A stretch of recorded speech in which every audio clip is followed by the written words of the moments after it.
लोग कहते हैं कि कई बार कृष्ण ने ऐसे काम किए जो धर्मानुकूल नहीं थे। कैसा धर्म? ऋतु का भी तो धर्म होता है। इस ऋतु में अब हमसे आपसे कहे साहब बाजरा खाना चाहिए, बाजरे में बड़ी ताकत है, वैद्य ने आपको कहा बाजरा खाना चाहिए और आपने जून के महीने में खा ली बाजरे की रोटी, हो गए गले में छाले। बोले वैद्य जी आपने कहा था या जाड़े में कहा था बाजरा खाने के लिए, खाए जरा तू बाजरा। तो ऋतु के अनुकूल अगर शरीर के धर्म की व्याख्या है तो धर्म की व्याख्या भी समय के अनुकूल है। कृष्ण ने पूरे महाभारत में जिस समय जो आकर इकट्ठा हुआ उसके अनुकूल उसकी व्याख्या की। इसीलिए इस महाभारत के सबसे बड़े नायक कृष्ण हैं। कृष्ण शांति लेने गए थे और शांति लेने के प्रयासों में मेरे योगेश्वर ने 1% कमी नहीं करी।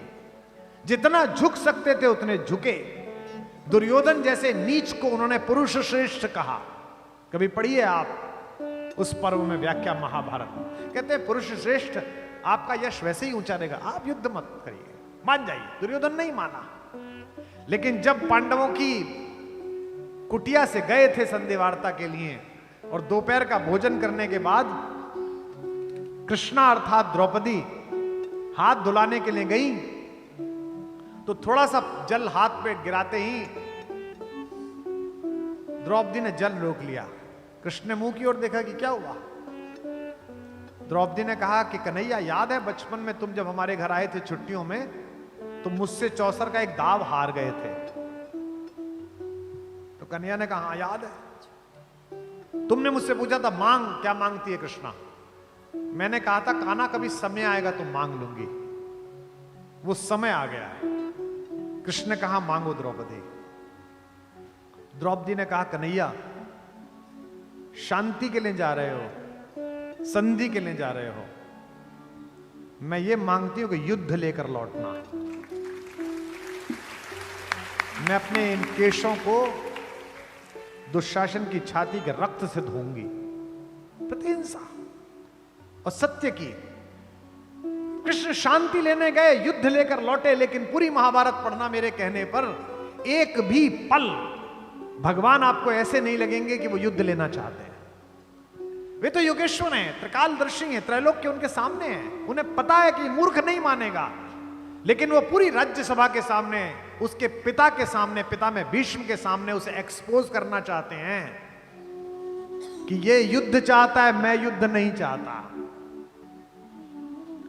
यहां तक कि जिस दर्शन को उन्होंने केवल मां को दिखाया था और मां की भी स्मृति लोप कर दी थी, उस विश्व रूप का दर्शन पहली बार उन्होंने वही किया है। वर्षों तक वन में घूम घूम बाधा विघ्नों को चूम चूम से धूप घाम पानी पत्थर पांडव आए, कुछ और निखर सौभाग्य न सब दिन सोता है, देखे आगे क्या होता है।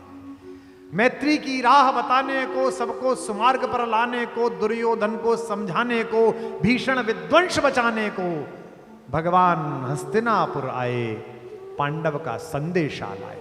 क्या? दो न्याय अगर तो आधा दो, पर इसमें भी यदि बाधा दो तो दे दो हमको 5 गांव, रखो अपनी धरती तमाम, हम वही खुशी से खाएंगे, परिजन पर असी न उठाएंगे। दुर्योधन वह भी दे न सका, आशीष समाज की ले न सका, उल्टे हरि को बांधने चला, जो था असाध्य साधने चला। जब नाश मनुज पर छाता है, पहले विवेक मर जाता। हरि ने भीषण हुंकार किया, अपना स्वरूप विस्तार किया, डगमग डगमग दिग्गज बोले, भगवान कुपित होकर बोले, जंजीर बढ़ाकर साध मुझे, हां हां दुर्योधन बांध मुझे। यह देख पवन मुझ में लय है, यह देख गगन मुझ में लय है, मुझ में विलीन संकार जकल, मुझ में लय है संकार सचल। अमृत फूलता है मुझ में, संघार झूलता है मुझ में। उदयाचल मेरा दीप्त भाल, भूमंडल वक्षस्थल विशाल, भुज परद बंध को घेरे हैं, मैनाक मेरु पग मेरे हैं। दीप्ते जो ग्रह नक्षत्र निकर, सब हैं मेरे मुख के अंदर। द्रगहो द्रगहों तो दृश्य अकांड देख, मुझ में सारा ब्रह्मांड देख, चर अचर जीव क्षर अक्षर, नश्वर मनुष्य सुर जाति अमर, शतकोटि सूर्य शतकोटि चंद्र, शतकोटि शरद शतमंद मंद्र, शतकोटि विष्णु ब्रह्मा महेश, शतकोश विष्णु जलपति धनेश, शतकोटि रुद्र शतकोटि काल, शतकोटि दंडधर लोकपाल, जंजीर बढ़ाकर साध मुझे, आहा दुर्योधन बांध मुझे।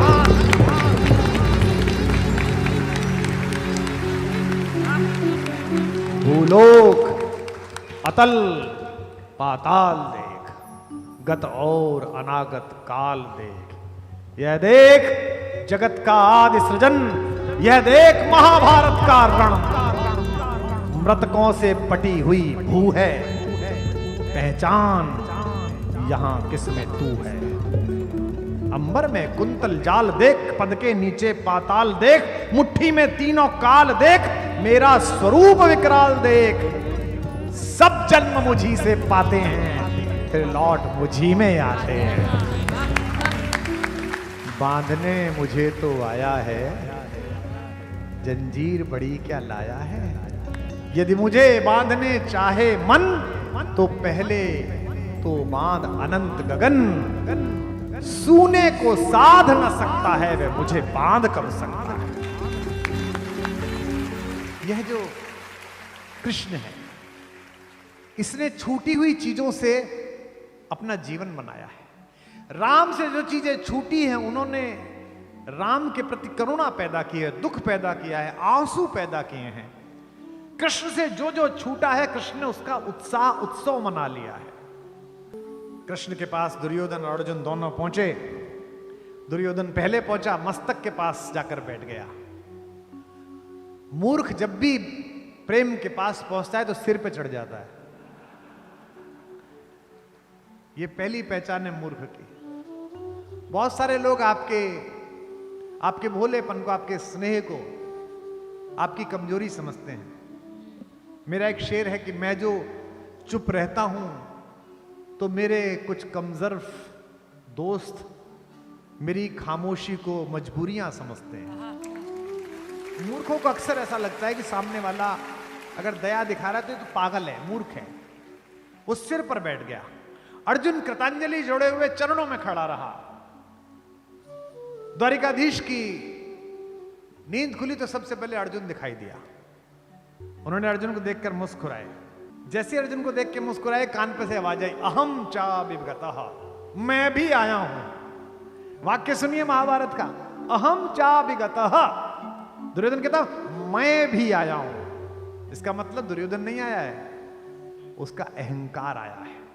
जो भगवान के पास जाते हुए भी अहम बोले, युद्ध हो ना हो, उस दुर्योधन का मरना तय है, उसका नाश होना तय।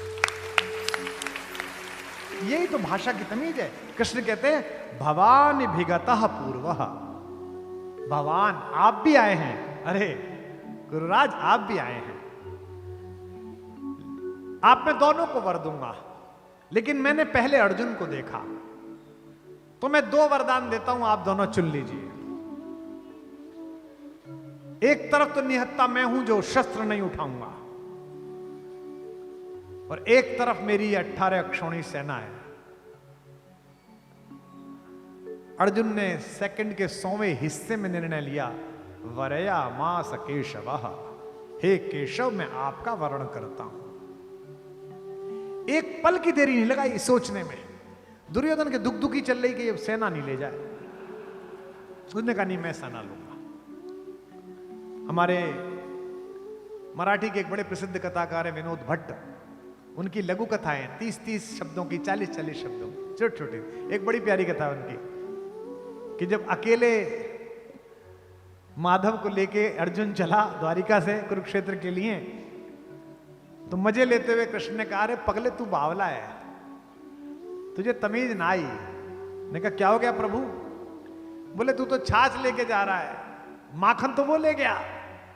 बोले वो बावला है, वो माखन ले गया, मैं माखन चोर को लेके जा रहा हूं। क्योंकि यतत कृष्ण ततो जय, जहां कृष्ण है वहीं विजय होगी। ये अर्जुन को पता है। दुर्योधन ने भोजन के लिए अनुरोध किया जब गए थे संधि पर। दुर्योधन ने कहा हम दोनों समान है तो आप भोजन मेरे यहां क्यों नहीं कर रहे? कृष्ण ने कहा भोजन दो स्थितियों में किया जाता है, या तो जिनसे प्रीति हो उनके यहां भोजन किया जाता है, या क्षुधा अपने आकार से बाहर होती हो तो कहीं भी भोजन किया जा सकता है। ना तो मेरी क्षुधा अपनी सीमा से बाहर, और आपसे कुरुराज मेरी प्रीत नहीं है। बर्बरीक का प्रसंग हो, अभिमन्यु का प्रसंग हो, अर्जुन के अहंकार का प्रसंग हो, दोनों तरफ वे ही लड़ रहे हैं। कृष्ण के माथे पर जो टीका यशोदा ने लगाया है ना, यशोदा शब्द का मतलब आपको पता है? संस्कृत शब्द है। संस्कृत में इसकी संधि करिए तो यशहदा, यश देने वाली माता, देव की जन्म देने वाली माता। और जिस माता ने यश प्रदान किया वो यशहदा, यश देने वाली यशोदा। लेकिन द्वारिकाधीश के शीश पर टीका तो एक गरीब दोस्त ने लगाया। क्या अद्भुत मैत्री है भाई। दो दोस्तियां हैं भगवान की, एक अर्जुन के साथ, एक सुदामा के साथ। एक मांगता है, एक मांग ही नहीं पाता। जो मांगता है उसको भी महल दिया, और जो मांग ही नहीं पाया उसे भी महल दिया। 6 महीने बाद पहुंचा तो जहां कुटिया थी वहां कुछ था ही नहीं। जब पहुंचा है दरवाजे पे तो द्वारिकाधीश के दरवाजे पे तो कैसा लग रहा है? पैर में चप्पल नहीं है। सबने पढ़े हैं नरोत्तम दास जी के शीस पगान झगा तन पे प्रभु जाने को काही बसे के ही ग्राम, प्रभु जाने को आही बसे कहीं ग्रामा, जाने को आही बसे कहीं ग्रामा। धोती फटी सी लटी दुपटी अरुपाय उपान के नहीं नाम, और पाए उपान के नहीं सामा, पाए उपान के नहीं सामा। द्वार खड़ो द्विज दुर्बल देख रहो चकिसो वसुधा अभिरामा, चकिसो वसुधा अभिरामा, चकिसो वसुधा अभिरामा। पूजत दीन दयाल को नाम, पूजत दीन दयाल को नाम बतावत आपनो नाम सुदामा, बतावत आपनो नाम सुदामा, बतावत आपनो नाम सुदामा, बतावत आपनो नाम सुदामा, बतावत आपनो नाम सुदामा। कल विराम करते ही भागे हम दोनों, मैं और पुंडरीक जी। गाड़ी गई, पुलिस वाले सामने से महाराज जी आते दिखाई दे गए, मुख्यमंत्री जी, उनका काफला, हमारा काफला, सब फंसा गए। उतर के कूद के ऑटो रिक्शा लेके भागे, फिर खड़ाऊं गाड़ी में फेंक दी, पैदल भागे। क्यों भागे? कि राधा रमन जी के पट मंगल ना हो जाए, चरणामृत मिल जाए, बस इस उम्मीद में सब भाग रहे हैं। जिसका चरणामृत लेने के लिए पृथ्वी लालायित है वो चरण धो रहा है किसके? अपने दोस्त के। कि कैसे बेहाल बेवाइन के पग कंटक जाल लगे पुनि जोए, कंटक जाल लगे पुनि जोए, कंटक जाल लगे पुनि जोए। आय महादुख पाय सखा तुम आए इते न किते दिन खोए, आए इते न किते दिन खोए, आए इते न किते दिन खोए। देखी सुदामा की दीन दशा करुणा करके करुणा निधि रोए, करुणा करके करुणा निधि रोए, करुणा करके करुणा निधि रोए। पानी परात को हाथ छुयो नहीं, पानी परात को हाथ छुयो नहीं, नैनन के जल से पग धोए, नैनन के जल से पग धोए, नैनन के जल से पग धोए, नैनन के जल से पग धोए, नैनन के जल से पग धोए। जो द्वारिकाधीश होने के बाद भी अपने एक बिछड़े हुए साथी के चरणों को अपने आंसुओं से धो सकता हो, वही ब्रज का कन्हैया हो सकता है। पहुंचे सुदामा तो वो जगह ही नहीं दिखी। 3 महीने के विश्राम के बाद पहुंचे, लगा दिया विश्वकर्मा को कि मेरा दोस्त पहुंचे उससे पहले वैसा ही महल बना देना जैसा द्वारिका में खड़ा हुआ है। यही महल मिलना चाहिए, ऐसे ही हाथी दरवाजे पे मिलने चाहिए, यही सोने का महल। कह वह टूटी सी छानी हती, कह कंचन के अब धाम सुहावत, कंचन के अब धाम सुहावत, कंचन के अब धाम सुहावत। कह पग में पनही नहती, कह ले गजराज उठाड़े महावत। ले गजराज उठाड़े महावत, ले गजराज उठाड़े महावत। भूमि कठोर पे रात कटे, भूमि कठोर पे रात कटे, कह कोमल सेज पे नींद नावत। कोमल सेज पे नींद नावत, कोमल सेज पे नींद नावत। के जुर तो नहीं कौंदो सवा, के जुर तो नहीं कौंदो सवा, प्रभु के परताप ते दाख न भावे। प्रभु के परताप ते दाख न भाव, प्रभु के परताप ते दाख न भाव, प्रभु के परताप ते दाख न भाव, प्रभु के परताप ते दाख न भाव। बोलो सुदामा के यार की। किसी से प्रेम करने के लिए उसकी उपस्थिति और अनुपस्थिति दोनों आवश्यक है। या तो आपके सम्मुख है तो आप प्रेम कर रहे हैं, या आपकी आंखों से ओझल है तो आप प्रेम के गाने गा रहे हैं। सबसे मधुर वो गीत जिन्हें हम दर्द के स्वर में गाते हैं, जब हद से गुजर जाती है खुशी, आंसू भी छलक कर आते हैं। Our sweetest songs are those who tell us saddest thought, Shakespeare ने कहा। लेकिन एक ये बावरा है जो जब उपस्थित है तो ये राधा है, जो उपस्थित है तो पूरा ब्रज है, और अनुपस्थित है तो मेवाड़ राजवंश की कुलवधु है, मीरा है। हमसे पूछा था किसी ने, हम एक बार न्यूयॉर्क में एक वर्ल्ड पोइट हाउस है तो वहां गए हुए थे, तो उन्होंने हमारे सम्मान में एक संध्या रख दी। एशिया के और यूरोप के कुछ नए कवि इकट्ठे हो गए, तो स्पेन की एक कवित्री ने कहा कि मैंने आपके यहाँ काफी पढ़ा है, आपके यहाँ के लोगों के बारे में जाना आने से पहले। So I was going through a poetess name Meera. मैंने कहा यस। उसने मुझसे कहा कि आप सो मैनी ऑफ फैलेसीज, बहुत सारी अजीब बातें हैं इसके अंदर। मैंने कहा क्यों? तो उसने मुझसे कहा कि इसमें कहानी है कि उनको विश्व भेजा गया और वो जी गई। तो मैंने कहा दो बातें एक साथ मत कहिए कि मीरा पढ़ा, मीरा को पूरा पढ़ा और प्रश्न उठा। अगर मीरा को पूरा पढ़ा है तो प्रश्न उठ ही नहीं सकता है। अगर पात्रता कृष्ण को लेकर मीरा जैसी है, दुनिया के हर विष को बाध्य होकर अमृत बनना पड़ेगा, चरणामृत बनना पड़ेगा।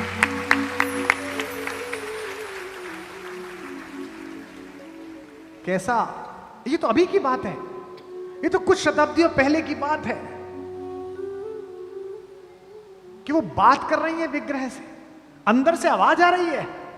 ननद ने आकर कहा कि भाभी वस्त्र बदल रही थी, अंदर से किसी पुरुष की आवाज आई कि तुम यहां बैठो काना, अब मेरी ससुराल है, उधम मत करना, कहीं जाना मत। वो तो अपना घर था, सब संभाल लेती थी, पकड़ लाती, ये पराये लोग हैं, राणा वंश है, पृथ्वी का सबसे शक्तिशाली और सबसे पुराना डीएनए है। बाहर वो आवाज सुन रही, उसने कहा भाभी किसी से बात कर रही। कुंवर भोजराज को कहा गया, तो बाकी राजमाताओं को कहा गया, तो कक्ष की तलाशी हुई, कहीं कुछ नहीं निकला, क्योंकि यह तो कोई सोच ही नहीं सकता था कि यह विग्रह भी बात कर रहा हो, क्योंकि जो तलाशी लेने वाले थे उन्हें कृष्ण में वह भरोसा नहीं था जो मीरा को भरोसा था कि यह बात करता है। आप बात करके देखिए, बात करते हैं। हमारे पिताजी 87 वर्ष में पेड़ पौधों से बात करते हैं, प्रोफेसर आदमी है, पीएचडी है, विद्वान आदमी है, लेकिन वो बहुएं चाय लेके पहुंचती हैं, महाराज जी खुरपा लेके लगे रहते हैं, सुबह माली आता है फिर भी खुद ही लगे रहते हैं। और पौधे के नीचे एक पौधा निकल आया, 4 दिन बाद लौटे, उससे बात कर रहे, ओहो श्रीमान जी आप यहां आ गए, अब आपके लिए तो अलग फ्लैट देना पड़ेगा। देखते हैं कोई छोटा मोटा सा जुगाड़। वो बहू पीछे करी, पापा चाय, पापा चाय। तीसरी बार मैं पापा, हाँ बेटा लाओ। तो मेरे से एक ने कहा कि ये पापा को कुछ हो गया है कि पौधे से बात करते हैं। मैंने कहा महत्वपूर्ण बात ये नहीं है कि वो पौधे से बात करते हैं, महत्वपूर्ण बात यह है कि पौधा सुनता है, वो सुन रहा है। तो पत्थर सुनता है, पाहन सुनता है, अगर उसमें कन्हैया आरोपित है। अमूर्त को मूर्ति में प्रस्थापित करने की जो भारतीय कला है, भक्ति की कला है, इसका विश्वविद्यालय है ब्रज।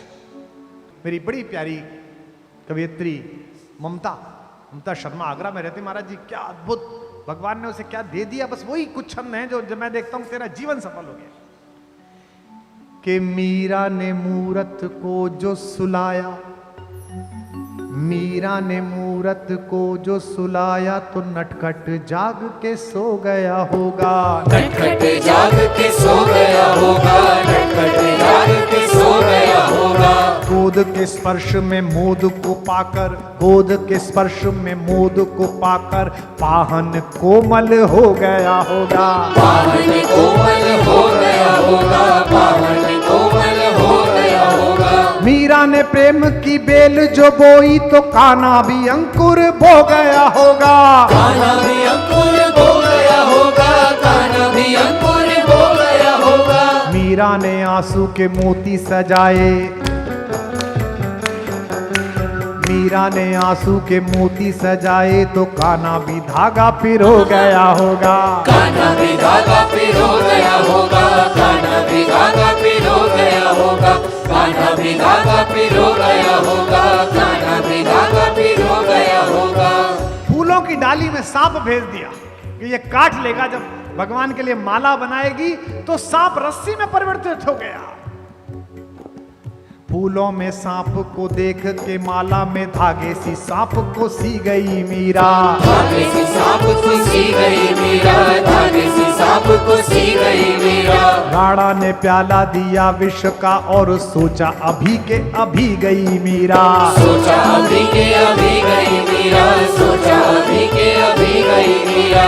मीरा ने विष तो पिया ही नहीं, ऐसे मौत को मार के जी गई मीरा। मौत को मार के जी गई मीरा, मौत को मार के जी गई मीरा। कृष्ण के प्रेम का प्याला है ये, रणधार से प्यार को पी गई मीरा। रणधार से प्यार को पी गई मीरा, धार से प्यार को पी गई मीरा, धार से प्यार को पी गई मीरा। लोग पूछते हैं कि राधा और मीरा में क्या अंतर है। महाराज जी, एक राधा जिन्हें शरीर कृष्ण मिले, एक मीरा जिन्हें केवल कृष्ण का ख्याल मिला, कृष्ण का स्वरूप मिला, कृष्ण की चिंतना मिली। राधा को कृष्ण की देह मिली, राधा को कृष्ण की देह मिली, बिन देह के नेह निभा गई मीरा। देह के नेह निभा गई मीरा, देह के नेह निभा गई मीरा। राधा को कृष्ण की देह मिली, बिन देह के नेह निभा गई मीरा। देह के नेह निभा गई मीरा, देह के नेह निभा गई मीरा। ब्रजभूमि में कान्हा ने रास रचा, मरुभूमि में फूल खिला गई मीरा। मरुभूमि में फूल खिला गई मीरा, भूमि में फूल खिला गई मीरा। कृष्ण ने द्वापर में राधा को गाया, तो कलयुग में कृष्ण को गा गई मीरा। कलयुग में कृष्ण को गा गई मीरा, कलयुग में कृष्ण को गा गई मीरा। कृष्ण के प्रेम का राधा पे कर्ज था, कृष्ण के प्रेम का राधा पे कर्ज था, राधा का कर्ज चुका गई मीरा। राधा का कर्ज चुका गई मीरा, राधा का कर्ज चुका गई मीरा, राधा का कर्ज चुका गई मीरा, राधा का कर्ज चुका गई मीरा। कृष्ण तो श्याम है काजल,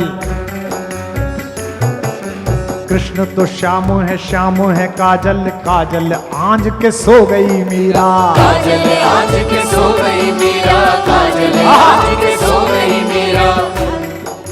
श्याम के नाम को ऐसा रटा के गोरी से सांवरी हो गई मीरा। गोरी से सांवरी हो गई मीरा, गोरी से सांवरी हो गई मीरा। कंथ के पंथ में प्रेम के अश्रु की वृष्टि से सृष्टि भिगो गई मीरा। वृष्टि से सृष्टि भी हो गई मीरा, वृष्टि से सृष्टि भी हो गई मीरा।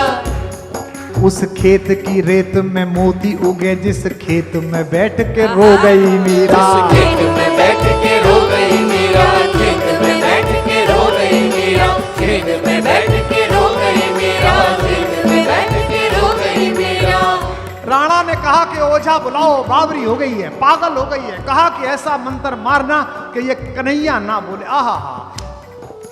राणा ने ओझा बुलाया, कहा कि भूत या प्रेत है मीरा के भीतर। भूत या प्रेत है मीरा के भीतर, भूत या प्रेत है मीरा के भीतर। भीतर। राणा ने ओझा बुलाया, कहा कोई भूत या प्रेत है मीरा के भीतर। भूत या प्रेत है मीरा के भीतर, भूत या प्रेत है मीरा के भीतर। गिरधर गिरधर कीरे रटच घूमती घूमत दर बेदर। घूमट घूमटी है दर बेदर, घूमटी घूमटी है दर बेदर। जीव पे गिरधर नाम न आ सके, मंत्र कोई ऐसा मारिए इस पर। मंत्र कोई ऐसा मारिए इस पर, मंत्र कोई ऐसा मारिए इस पर। जीव पे गिरधर नाम न आ सके, मंत्र कोई ऐसा मारिए इस पर। मंत्र कोई ऐसा मारिए इस पर, मंत्र कोई ऐसा मारिए इस पर। ओझा ने मीरा की आंखों में झांका, ओझा ने मीरा की आंखों में झांका तो ओझा भी गा उठा गिरधर। ओझा भी गा उठा गिरधर गिरधर, ओझा भी गा उठा गिरधर गिरधर, ओझा भी गा उठा गिरधर गिरधर, ओझा भी गा उठा गिरधर गिरधर। ओझा ने मीरा की आंखों में झांका तो ओझा भी गा उठा गिरधर गिरधर। ओझा भी गा उठा गिरधर गिरधर, ओझा भी गा उठा गिरधर गिरधर। बांध के घुंघरू जो नाची तो नाची के नाच को नाच नचा गई मीरा। नाच को नाच नचा गई मीरा, नाच को नाच नचा गई मीरा। श्याम की मोहनी मूरत देख के मूरत में ही समा गई मीरा। मूरत में ही समा गई मीरा, मूरत में ही समा गई मीरा। पीर में नैनों के नीर बहा, वसुधा पे सुधा बरसा गई मीरा। सुधा बरसा गई मीरा, सुधा पे सुधा बरसा गई मीरा। प्रेम के गीत क्या गाए कोई, महाराज जी प्रेम के गीत क्या गाए कोई, अब गाना था जो सब गा गई मीरा। गाना था जो सब गा गई मीरा, गाना था जो सब गा गई मीरा, गाना था जो सब गा गई मीरा, गाना था जो सब गा गई मीरा। बोल मीरा महारानी की। जिस कृष्ण की एक दृष्टि इस नवयुग को मीरा दे सकती हो, उस कृष्ण की दृष्टि आपको क्या दे सकती है। मैं पितामह भीष्म का भगवान श्री कृष्ण की अग्र पूजा का प्रस्ताव पढ़ रहा था। उससे पता चलता है कि समकालीन समय में भी कृष्ण की भगवत्ता के विषय में भीष्म जैसे महाज्ञानी और प्रौढ़ व्यक्ति की क्या धारणा थी। उससे पता चलता है कि उस समय की डिफेंस स्टडीज में कृष्ण कितना बड़े नाम थे। उससे पता चलता है कि अगर कृष्ण हैं तो जहां कृष्ण हैं वहां विजय होगी, ये तय है, क्योंकि वो उनको जानते थे। सुदामा के साथ जो उनका संवाद है, सुदामा अगर ना होता कृष्ण में, कृष्ण की कथा में, तो कृष्ण के एक पक्ष से हम अपरिचित रह जाते। शोहरत, पैसा, ताकत अक्सर मनुष्य को जिस स्तर पर पहुंचा देती है, वहां अर्थ इतना अधिक आंखों में चढ़ जाता है कि रस दृष्टि मलिन हो जाती है। और इसका बड़ा नुकसान इतिहास में अलग अलग जगह हुआ है। आपको भी हुआ होगा, मुझे भी हुआ है, सबको होता है इसका। लेकिन दोस्त ना मिल सकें वो शोहरतो सामा ना हो, दोस्त ना मिल सकें वो शोहरतो सामा ना हो। द्वारिका क्या है जहां कोई सुदामा ना हो।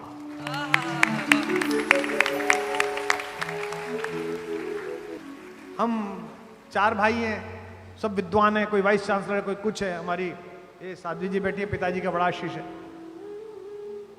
वो केवल मेरे पास रहने में प्रसन्न रहते हैं। वो कहते हैं यार ये कैसे गृहस्थ हैं, इनके घर सुबह घंटी बजाता है अखबार वाला और दूध वाला, और शाम को बाई घंटी बजाती है। जिस गृहस्थ के घर पर 10 आदमी चाय ना पिए और 5 आदमी भोजन ना करें, वो कैसा गृहस्थ है। एक छोटे से केवल एक वेतन में अपना घर चलाते समय मैंने अपने पिता को देखा कि संध्या होने पर अगर कोई व्यक्ति 5 बजे आ गया तो फिर उसका साहस नहीं है कि वो भोजन करे बिना चला जाए। अजी बैठिए प्रभु साहब, कहां जाएंगे? अरे सुनिए, वो आती जी क्या बना रही हो? प्रभु साहब खाना खाएंगे, जो बन रहा है प्रभु साहब खाएंगे। और 4 शेफ लगा लो, 5 बटलर लगा लो, 6 सेवक लगा लो, 8 साढ़े 8 बजे घर में आदमी बैठा रहता है, आप उसे हाथ जोड़ देते हैं बाहर। एक वक्त था सोचता था मैं मेहमान कोई आए तो खाना खाऊं, एक वक्त था सोचता था मैं, मेहमान कोई आए तो खाना खाऊं। लानत है इस दौर पर, सोचता हूं मैं, ये शख्स चला जाए तो खाना खाऊं।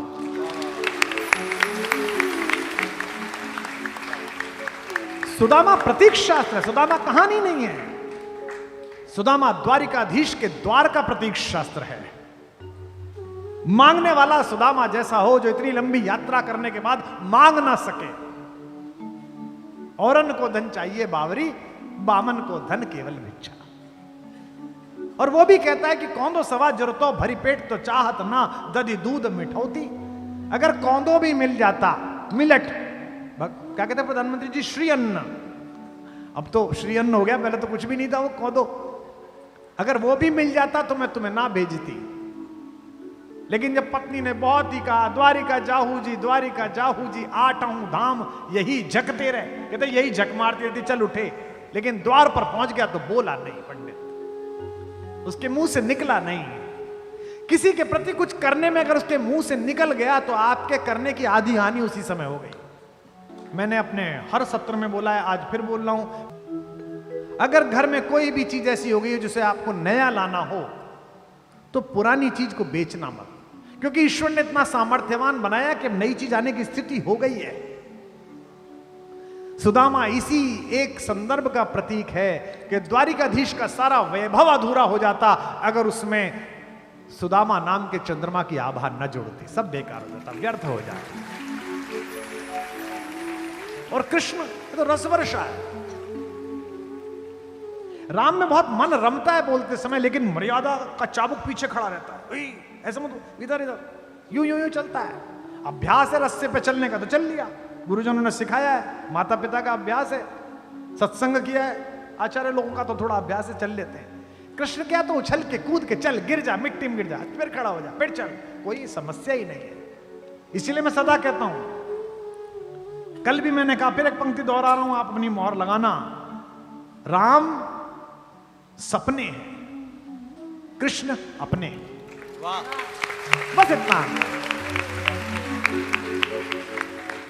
कहते सुनते में कोई लाज लज्जा मर्यादा, कोई सीमा।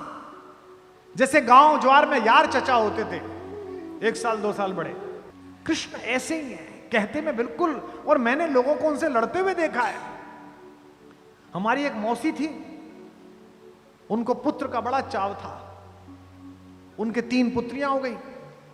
जब चौथी बार गर्भवती हुई तो पूरे टाइम का नैया से लड़ती रही, ये लाला लाला दे दे। वो क्या करें इसमें भाई, अब फिर लड़की हो गई। महाराज जी मैंने वो गाली देते हुए देखा हो। और आले में बैठे हुए कृष्ण के चेहरे पर जब मुस्कान थी, मैं छोटा सा था, जैसे एक शैतान बच्चा शैतानी करने के बाद चुप खड़ा हो जाता है, ऐसे खड़े हुए वो सुन रहे थे। और फिर 20-25 दिन बाद मैंने अपनी मौसी को उसी तरह उनका श्रृंगार करते, नहलाते धुलाते सब देखा है। दुनिया में मनुष्य के सबसे निकट अगर परमात्मा की कोई अभिव्यंजना है तो उसका नाम योगेश्वर कृष्ण है, उसका नाम मुरलीधर।